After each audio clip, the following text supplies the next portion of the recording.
On va vous parler du registre. On va avant tout vous dire que le registre va bien grâce à Katia Lynn, je le dis devant tout le monde, parce que vous allez voir nos chiffres actuels et le travail qu'elle fait. Et elle nous quitte là tout à l'heure pour aller remplir à Montpellier et Montpellier. Montpellier seulement. Bon, elle voyage beaucoup et je tenais, avant de conclure avec ça, l'introduction de Katia Lynn, pour ceux qui ne la connaissent pas, et qui va aussi prendre la parole pour les premières diapos. Alors, moi, je voulais faire un état des lieux du registre. Donc, ça, c'est juste l'ICRF pour ceux qui remplissent déjà dessus. Si ça dit à certains de nous demander les codes, c'est possible que de faire des fiches papier. Voilà, n'hésitez pas. Donc, je refais un bref récapitulatif donc le registre a commencé en 2008. On a terminé au 31 décembre de l'année dernière, donc on a clôturé 2015. Donc en général, on essaye de clôturer la fiche initiale à 1 an, c'est quand même plus pratique après pour l'analyse des données. Donc on a plus ou moins toujours 2 ans de retard, mais après à voir si on préfère clôturer une fiche initiale et enfin à voir. Pour le moment, c'était le plus simple. Donc pour le moment, pour les analyses, on est à 1268 patients, donc ce qui est assez pas mal. Sur les fiches à 1 an, des fois on a des petits bugs où il manque une petite fiche ou deux. Donc voilà, c'est soit des perdus de vue, soit des fiches qui sont pas arrivées à temps. Après, dès qu'elles arrivent, on a des données. Mais sur la clôture, enfin, quand je donne une date en fait à la clôture, il faut essayer d'avoir tout parce que quand on gèle une base de données, on est censé plus pouvoir y retourner derrière. C'est du qualitatif quoi. Pour après le ça arrive. Ultérieurement, oui. C'est jamais perdu, du moins. Envoyez toujours les fiches, c'est jamais perdu. Donc là, à la fin de l'année, on clôturera 2016. Donc je pense qu'au niveau des fiches initiales, on doit être à peu près dans les chiffres. 158, je pense qu'il en reste plus. Je renverrai un mail à tout le monde pour en voir la situation avec chacun son tableau. Donc il va falloir faire le suivi à 1 an. Des nouveaux cas 2007, donc 2018, et puis ainsi de suite. Là, j'avais juste fait un petit tableau pour voir un petit peu tous les centres avec le nombre d'inclusions, donc entre 2008 et 2015. Donc, il y a des gros centres, des petits centres, puis il y a une moyenne entre 25 et 45 inclusions d'atrésie de l'œsophage. On avait fait aussi l'exhaustivité sur les données de 2011. J'essaye de les faire toutes les années, mais le plus représentatif pour le moment où j'ai le plus de DIM qui ont répondu, c'est en 2011. Donc, il y a 31 DIM qui ont répondu à nos demandes sur 37 centres. C'est très long comme demande. C'est très compliqué d'avoir des gens du DIM. Enfin, c'est voilà, un peu un petit problème, mais on y arrive. Donc, j'ai pu vérifier des données sur les 25 centres et pas les 31 encore. Il y aurait 4 patients en plus dans le registre qui n'ont pas été déclarés au DIM. Par contre, il en manquerait 15, ce qui fait 12% de perte. Et c'est quelque chose qu'il va falloir qu'on améliore parce que c'est beaucoup. Et 23 patients qui sont retrouvés sans atrésie. Mais quand je fais une demande au DIM, en général, on fait sur des codes où ça peut être juste une fistule et pas forcément une atrésie. Donc ça, c'est normal qu'il y en ait en plus. Par contre, les manquants, c'est pas bien. Il y en a une partie, oui, qui a été rattrapée. Bah, ça permet après d'avoir une liste et de pouvoir demander les fiches, ce qui est pas mal, quoi. Merci. Donc vous avez vu, on a quand même, on a amélioré nettement les chiffres, surtout du remplissage. Et puis je vais vous parler, mais si vous voulez, je vais m'asseoir. Je vais vous parler maintenant des propositions qu'on vous fait et qui sont encore ouvertes donc pour vos commentaires, des modifications des fiches qui a été senti nécessaire au vu de euh, les analyses statistiques qu'on demande Il y a des colonnes redondantes, des colonnes inutiles. Ça, je vous ai déjà montré cette diapo l'année dernière. On reste à peu près les mêmes taux de données manquantes. Pour certains, elles sont importantes, pour d'autres pas.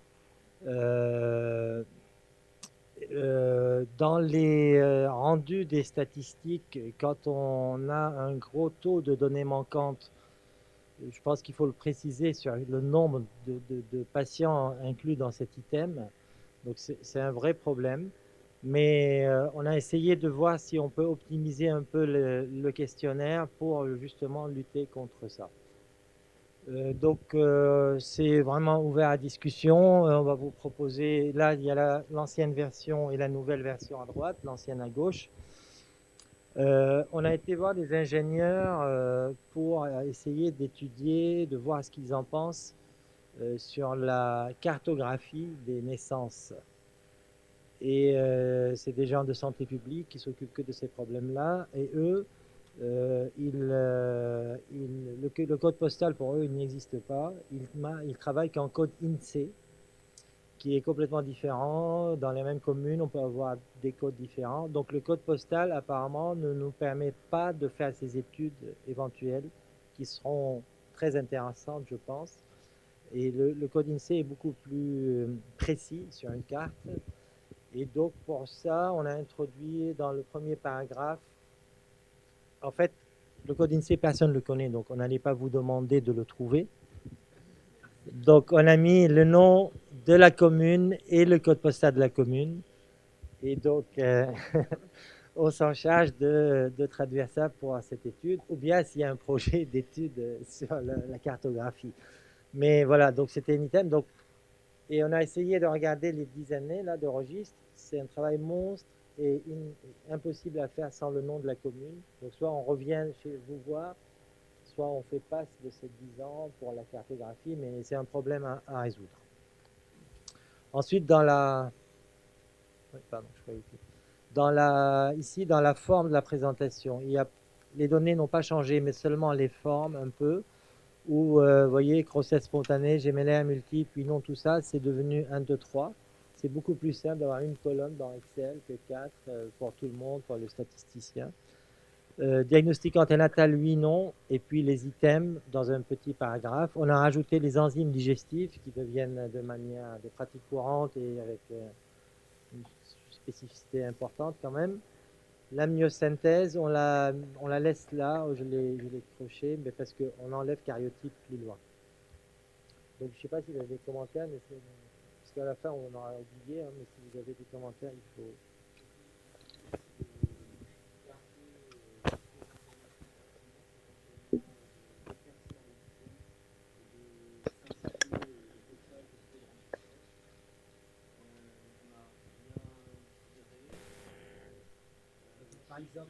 Le nom de la commune de résidence qui est juste le nom de la commune de résidence qui est en plus. Si je peux faire un commentaire là-dessus, c'est un projet.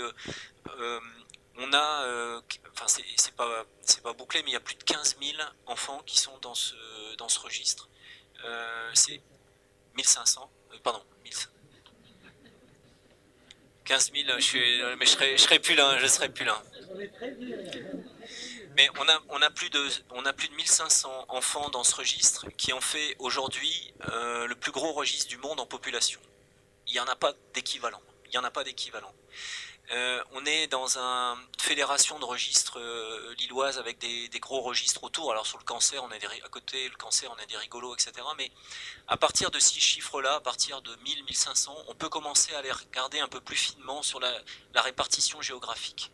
Est-ce que cette maladie, elle est pareille si vous habitez en centre-ville, si vous habitez en campagne, si vous êtes au sud de la France, en montagne, pas en montagne?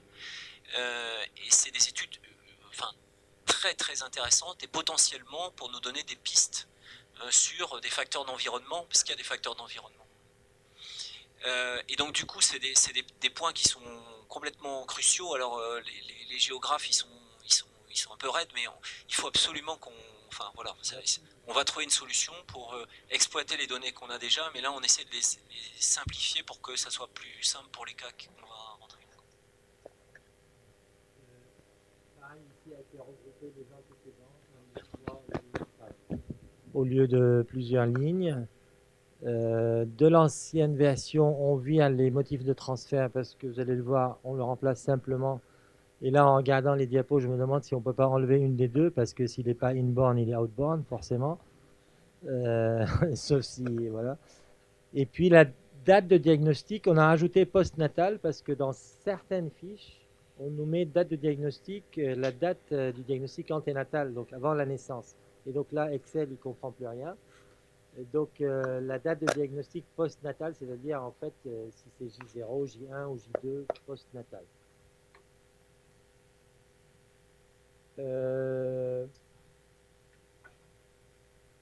Comme je vais vous montrer aussi, mais comme enfin, on a une grosse faille avec les malformations cardiovasculaires. On l'a, la case, et les malformations cardiovasculaires restent un facteur de risque de mortalité et de morbidité. Et on ne peut pas aller plus loin à part dire, voilà, on a X% de malformations cardiaques. Donc là, c'est aussi une question. Est-ce qu'il faut faire un paragraphe avec... J'ai essayé de regarder les classifications des cardiopathies, c'est vraiment horrible. Ça, c'est un article qui parle de la morbidité des autres enfin, des malformations cardiaques associées à d'autres malformations. Voilà la classification qu'il utilise. Il y a plein de choses de cardiovasculaire dans le papier sur les catégories de risque pour les cardiopathies et tout ça. Mais voilà. Dans d'autres classifications, il y a les qui sont essentiellement donc dépendantes du canal artériel, donc qui sont urgentes, qui sont des fois on ne sait pas s'il faut faire l'atrésie avant le cœur. Voilà. Donc je ne sais pas comment faire, parce que franchement la case cardiovasculaire, à part que bon on a l'info, son utilisation elle est très pauvre. Et comme c'est le facteur de risque le plus important.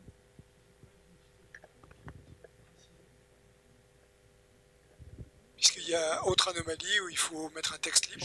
C'est fait dans quelques fiches en texte libre comme ça. Mais il faudra mettre des cases quand même, parce que sinon, là, c'est parti, ça va être des diagnostics. Je sais pas.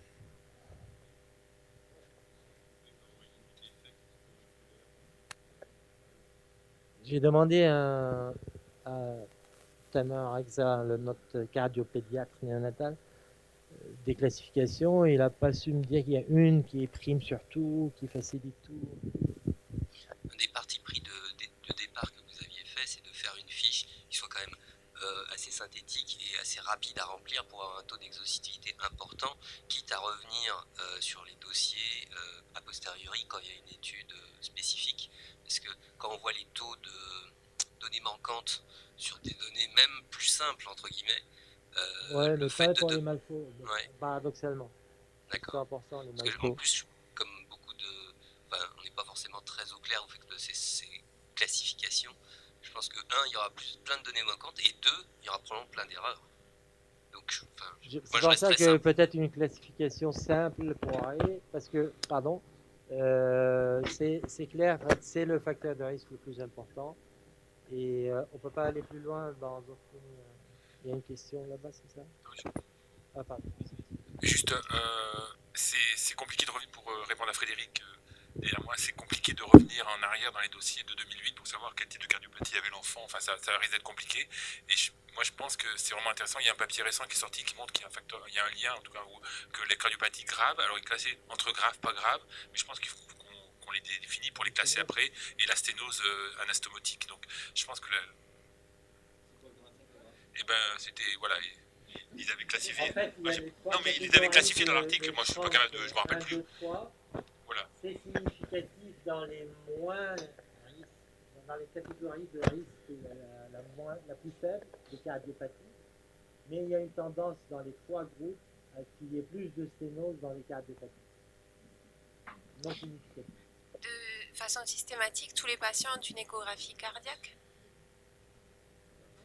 Parce que peut-être qu'on peut... bilan du Vactal quand même, c'est les recommandations. Parce qu'après on peut juste mettre le sans forcément dire si elle est... Sans parler du DAN. Ouais. Mais est-ce qu'on peut pas mettre juste le résultat compte rendu d'écho cardiaque? Alors là, Non. ils sont pas là les gens de la hernie, mais les Piège comptes droite. rendus, pour ça c'est compliqué. Je voulais juste poser une question. Est-ce qu'on doit considérer les malformations cardiovasculaires comme un facteur de risque? C'est plus une malformation à soi seule qui donne des problèmes plus tard. Donc est-ce qu'on doit vraiment remplir plus? Puisque de toute façon, du côté cardio, ce sera pris en charge et c'est tout à fait autre chose. C'est une malfo en soi, c'est pas un facteur de risque, hein. Enfin, c'est une malfo associée. Et la malfo associée. Bah oui, mais oui, mais l'enfant il aurait une malfo cardiaque isolée, il aurait peut-être les mêmes risques de mortalité, c'est ça que je veux dire. Quand tu étudies la morbidité de la COVID, c'est un risque très particulier de l'information cardiovasculaire. Donc tu dis ça, mais après. C'est sûrement un groupe intéressant à se focaliser. La question de fond, c'est ce que dit Frédéric, on reste vague. Et alors il faut retourner, je sais plus, je parlais avec les Lyonnais qui sont en train de voir l'impact du petit poids de naissance et vous êtes exactement sur cette... C'est toi qui me disais ça tout à l'heure. Cardiovasculaire, ça sort, parce que si on est prématuré plus cardiovasculaire, ça va moins bien. Mais cardiovasculaire, c'est passé. Vous allez probablement devoir retourner vers les investigateurs pour dire c'était quoi, est-ce qu'on peut avoir le compte-rendu. Voilà, donc est-ce qu'on accepte ce genre de choses en disant le registre donne une info, oui, non, il y a une malformation cardiaque, et celui qui veut aller plus loin, alors il revient, parce qu'on peut retourner aux identités, hein, c'est anonymisé, mais on sait que le Marseille 1 0 2 3, il y a une liste quelque part qui dit que c'est le petit Dupont, et voilà, et vous pouvez retourner. Ce qu'on fait d'ailleurs, on l'a fait pour Fidizi, ça a été fait pour des études qui vont être montrées, là, le devenir des longues gaps, ça a aussi été fait, donc voilà. Et du coup, on reste sur une fiche très rustique qui nous frustre un peu quand on l'analyse, ou est-ce que d'emblée on met une catégorie qui va nous servir plus tard? C'est ça l'enjeu, non? Donc, je sais pas, voilà. Avec plus on met d'infos, plus on est content sur le papier, mais plus. S'il y avait par exemple simplement une classification de classe 1, 2, 3 à risque des cardiopathies. Mais ça n'a pas Classe l'air 1, 2, d'exister, 3. hein, ça n'a pas l'air d'exister, ces classifications. Alors, ou alors, ce que tu suggérais, c'est rajouter une étoile à cardiovasculaire et puis décrire la cardiopathie, mais c'est quelquefois compliqué, hein, CIV plus sténose, machin, plus insuffisance, enfin, moi personnellement, j'aurais parfois des mal à la décrire.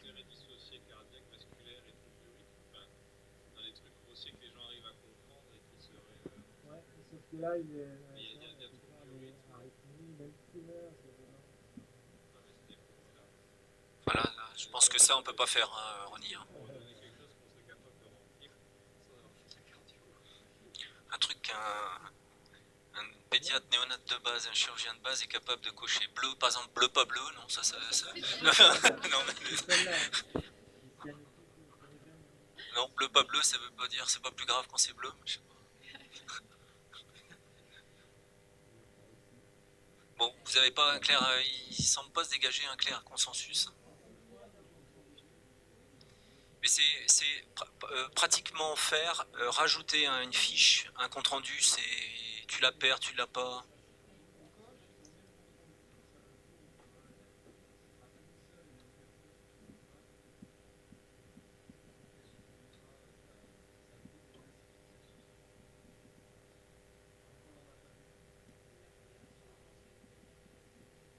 Je sais pas, faut peut-être demander les cardiopédiatres autres. Ouais. Donc on va laisser ce point. Voilà, on a plusieurs hypothèses, Jérôme. Ah, ils sont pas tous d'accord. Donc déjà ça commence bien, mais les classifications elles sont jamais vraiment très simples. Il y a toujours entre 8 et 10 cardiopathies différentes. Mais par contre, on peut très bien essayer de réfléchir quand même un peu là-dessus. Et au moment où l'écho cardiaque est faite, on peut peut-être demander à chacun, à son cardiologue, de cocher dans quelle case. Catherine, est-ce que c'est jouable? Combien il y en a qui ont des cardiopathies? Est-ce que c'est jouable de revenir pour toutes les cardiopathies et cocher, de rappeler les gens en disant... non mais en prospectif, enfin, je veux dire, si chacun sait qu'à partir de maintenant... Ouais, mais c'est déjà cocher les cases et récupérer les fiches, c'est un sacré challenge, mais rajouter un compte rendu, tu vois, c'est ça. Enfin, en même temps, notre registre, je veux dire, se focalise sur la première année. On peut aussi peut-être voir le biais ou quels sont qui doivent être opérés dans la première année ou je sais pas, une classification de cardiopathie Oui, chirurgicale. donc les classifications trop simples, elles sont pas très fiables. C'est pour ça qu'elles se dégagent pas dans la littérature. Donc, j'irai pas moi sur une classification trop simple. Dépendant du canal artériel ou non, c'est pas suffisamment discriminant sur la gravité potentielle de la cardiopathie.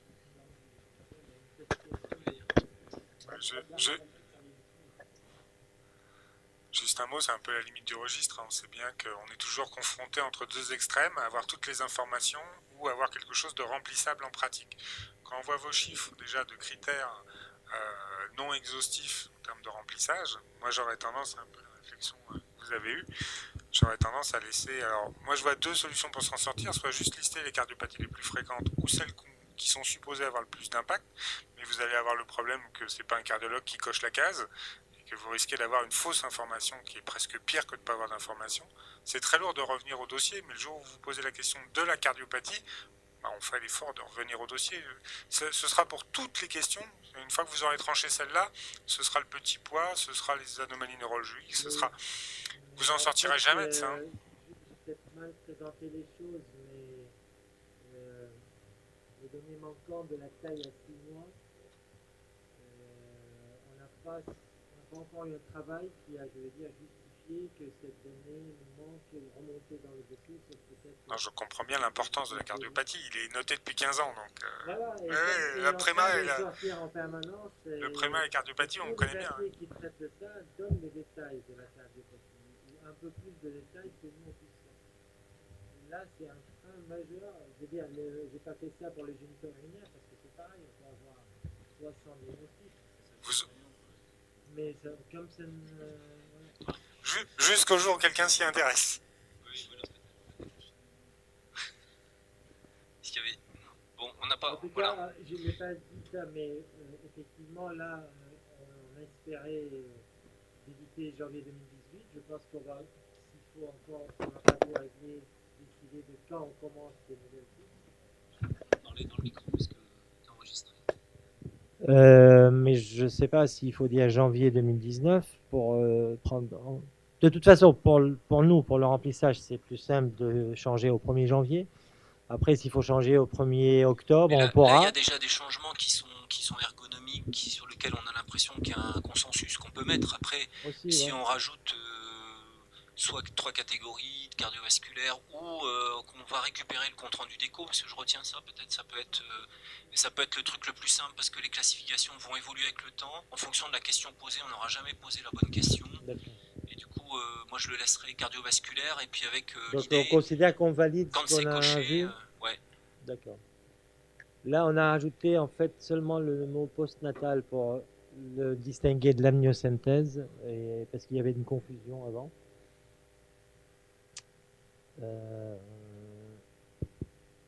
Ici, on a simplement rajouté, modifié seulement la présentation thoracotomie, thoracoscopie ou thoracoscopie convertie.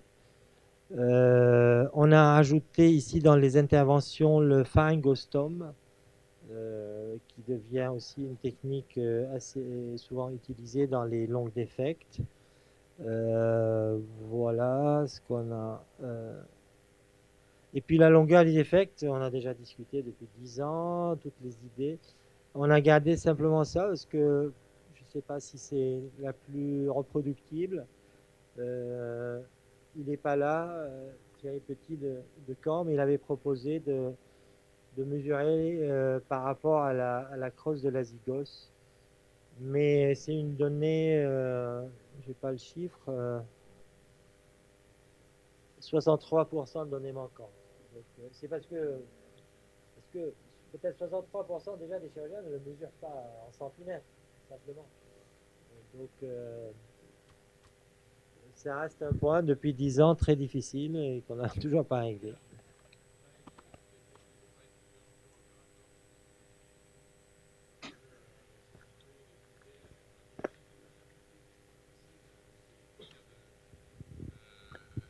Du hollandais, enfin bon, on peut faire des choses comme ça, mais il faudrait faire une scopie PEROP, enfin il faut faire un truc, enfin c'est...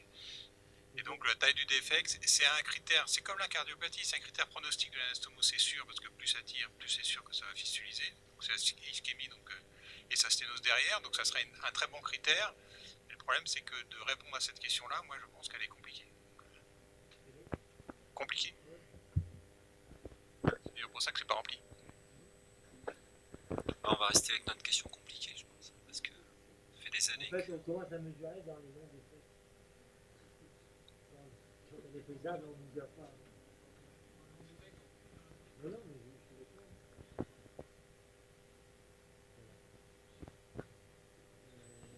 Ensuite, ici, on a rajouté la durée du drain thoracique. On a enlevé le traitement prokinétique. Et il y en a plus, parce qu'il y en a plus. Et on a enlevé les interventions de la fiche initiale parce qu'on les retrouve dans la fiche à un an.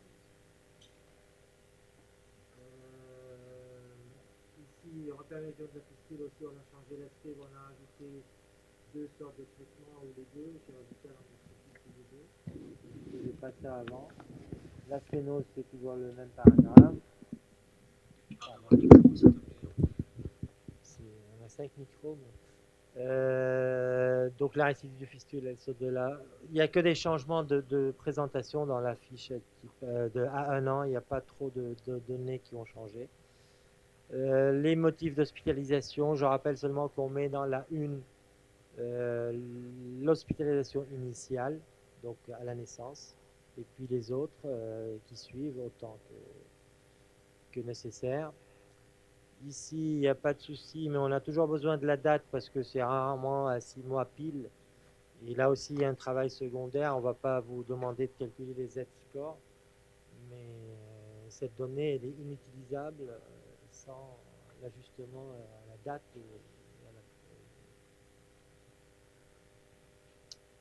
On a enlevé RGO prouvé parce qu'on s'est dit que de toute façon, avant l'âge d'un an, on recommande le traitement par IPP et on ne recommande pas de pH mépris s'il n'y a pas de signe particulier. Et on a trouvé que c'est plus pertinent de mettre traitement par IPP, oui ou non, pour justement voir si les recommandations sont suivies ou si les habitus sont différents. Donc voilà pour les fiches. Est-ce que vous avez des suggestions là-dessus? Est-ce qu'on valide cette simple... Donc il n'y a pas de grand changement, les sujets épineux restent épineux et on les a pas résolus, visiblement. Ergonomiquement, ça va se simplifier. Est-ce que vous avez sur ces fiches-là des commentaires, des choses à améliorer si on les refait un peu pour le 1er janvier, là, des plus belles, enfin des plus faciles, avec des codes plus simples à remplir? Est-ce qu'il y a des trucs qui vous paraissent importants? Ouais, Anne. J'ai dû avoir un moment d'inattention sur la fin de la fiche. La première fiche, il y a le traitement. Il y avait les prokinétiques. Ils y sont toujours? On les a enlevés parce qu'il n'y en a plus. Voilà, on a enlevé la case des prokinétiques. Ok. Parle dans le micro, Roniste. Peut-être, j'ai pensé dans artifice d'allongement, il faut sûrement rajouter l'allongement interne qui devient aussi une technique assez courante. Enfin, voilà, le Fokker, c'est normalement externe, mais maintenant il y a des tractions internes. Il faudra rajouter cette case, je pense.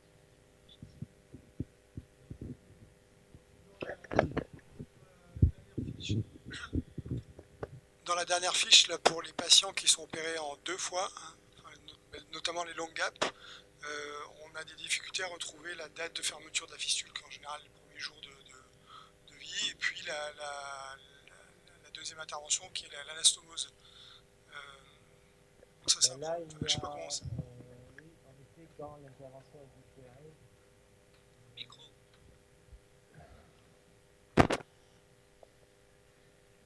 Je me retrouve, pardon.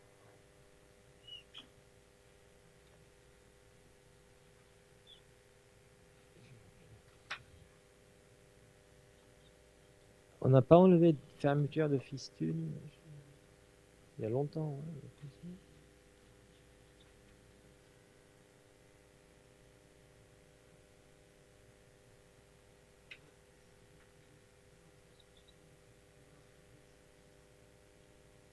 On a enlevé l'item fermeture de fistule. Oui. Oui.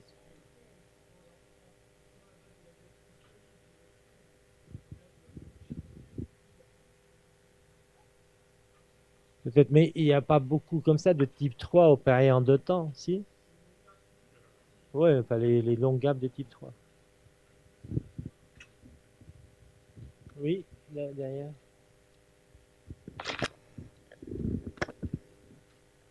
Après, il n'y a rien sur le devenir neuropsychomoteur là, à 1 an. Je sais que, il y a des équipes au Canada qui les suivent très tôt, comme pour les prémages et les nouveau-nés vulnérables à terme, comme ce type d'enfants, ils mettent des interventions précoces. Et donc, ce serait pour repérer en fait ceux qui sont déjà un petit peu en retard à 1 an. Enfin, ils disent jusqu'à 22-25% quand même sur les atrésies de l'œsophage. Donc, je sais pas si ça vaudrait pas le coup de cocher, ou au moins de repérer si dans la population il y a un petit Peut-être qu'il a retard. rajouté ici un item, mais moi j'avais retenu que c'est prouvé que pour les cardiopathies. Aussi.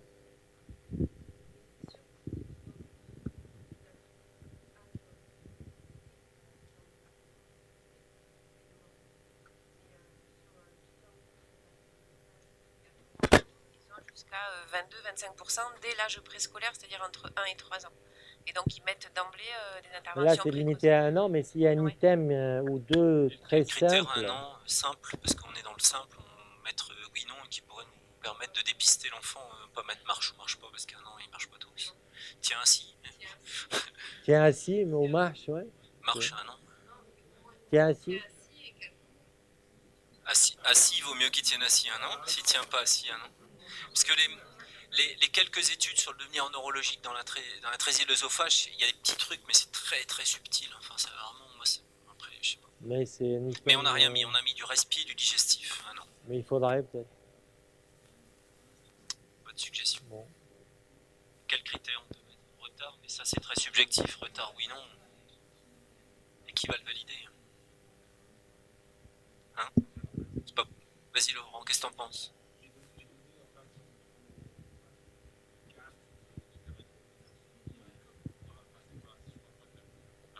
Vous voulez pas mettre la cardiopathie là, en fait, c'est pas possible, quoi. Enfin, c'est des petites données, des développements psychomoteur, de retard psychomoteur. Donc, je crois que c'est une petite perspective. Ça a été fait en particulier en Hollande aussi, et de les montrer à des gens de CAMS ou à des neuros à 1 an. Mais ça, c'est une autre question, mais pas un truc de fiche, je pense, pas un truc de registre.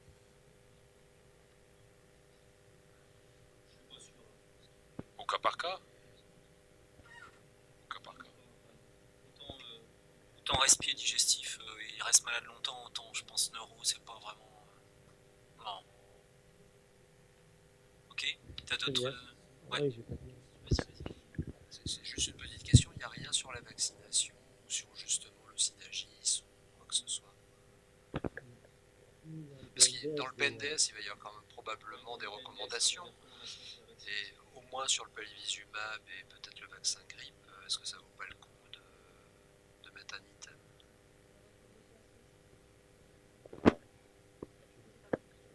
Il y a la morbidité de l'hospitalisme pour raison respiratoire Non, pendant la première année. La question c'est vacciner contre la grippe, oui, non, pas, et synergis, oui, non.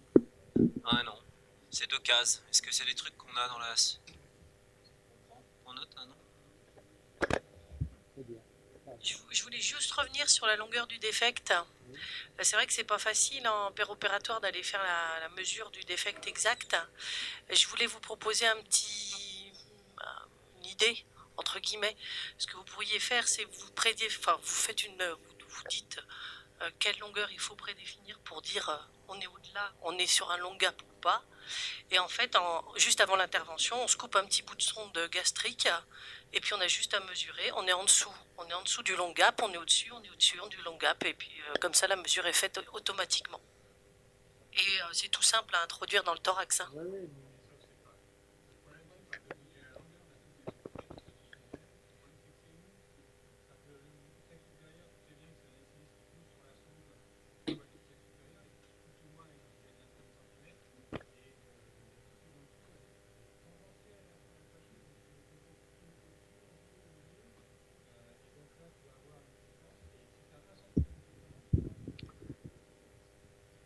Oui, moi, je pense plutôt ça. Je pense même si on a la mesure exacte, il faudra encore la corriger par rapport au poids, à la taille et tout. Donc, c'est pas les centimètres seuls qui.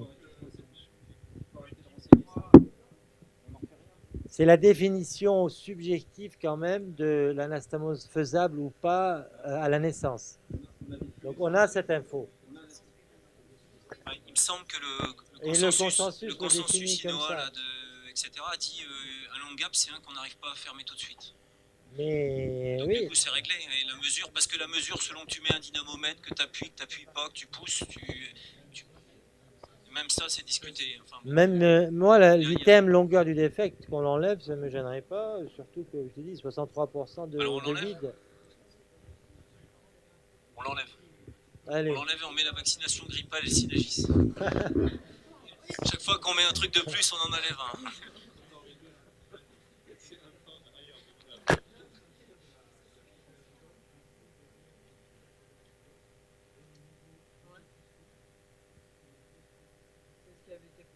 Ouais, bah.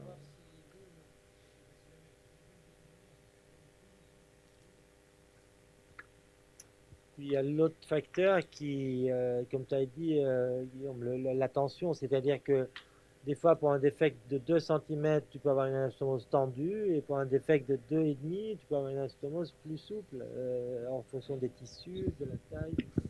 Donc, d'accord, ça saute. Voilà. Bon, donc si on a fini les fiches, je vais vous présenter quelques résultats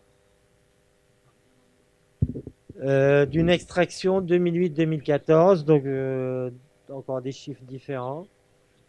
1132 patients, dont 1008 de type 3 et 4, donc des types avec des fistules du cul-de-sac inférieur. Voilà les données du registre aujourd'hui. Donc, plus de garçons, 40% d'inamnios, un estomac peu ou pas vu dans 11%, une suspicion dans 13%. Oui, pardon, j'ai pas précisé. Donc là, c'est que des types 3. Hein, donc, vous voyez que le diagnostic prénatal dans les types 3, on reste très très bas. 13% seulement, oui. Contre plus de 90% dans les types 1. Ce qui a beaucoup de conséquences.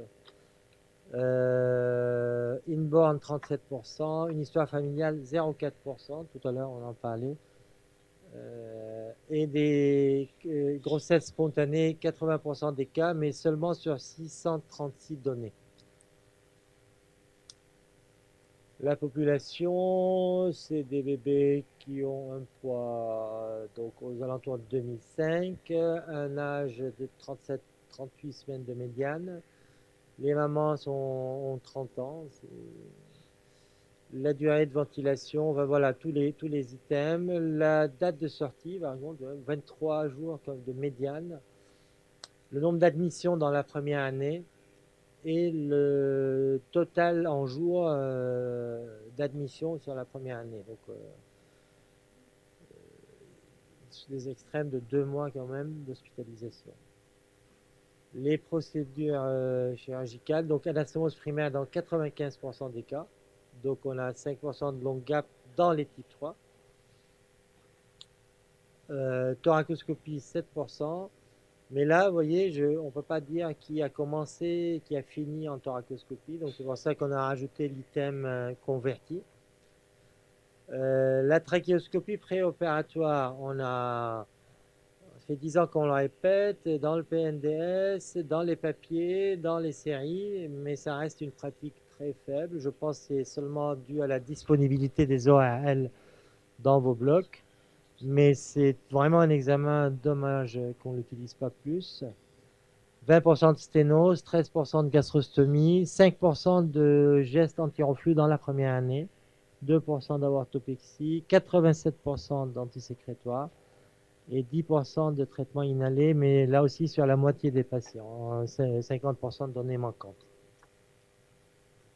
Les anomalies associées, donc voilà en détail chacune et la survie de chacune. Les plus fréquentes, c'est les cardiaques, sans être les plus graves, c'est les plus fréquentes aussi, d'où aussi encore un argument pour dire qu'il faut peut-être seulement développer 7 malfaux. La survie, 95% en France. C'est un chiffre assez honorable par rapport aux grosses séries anglo-saxonnes du monde occidental. 53% de complications, on définit les complications, c'est soit sténose, soit récidive de fistule, mais aussi le nombre d'hospitalisations et les motifs d'hospitalisation.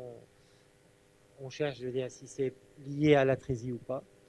6% de fuite, dilatation de l'œsophage, 20% des cas, récidive de fistule dans 3%, au moins, je dirais, et une deuxième admission dans la première année, quand même, une grosse majorité des patients sont hospitalisés après la première sortie.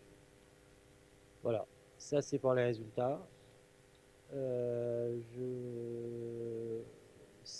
On est en train de finaliser le papier. Je ne l'ai pas mis ici, mais en multivarié, c'est les cardiopathies et le diagnostic prénatal qui sortent comme facteurs associés. Oui, les points de naissance qui restent vrais, bien sûr. Et on essaye de Et puis, si vous n'avez pas de commentaires, simplement pour rappeler, mais ça c'est autre chose, c'est un très beau séminaire pour ceux qui s'intéressent aux data, qui a lieu tous les ans, donc si vous le ratez cette année, vous pouvez y aller l'année d'après. Et c'est une semaine à Rome, c'est très bien aussi. Non, c'est au ministère.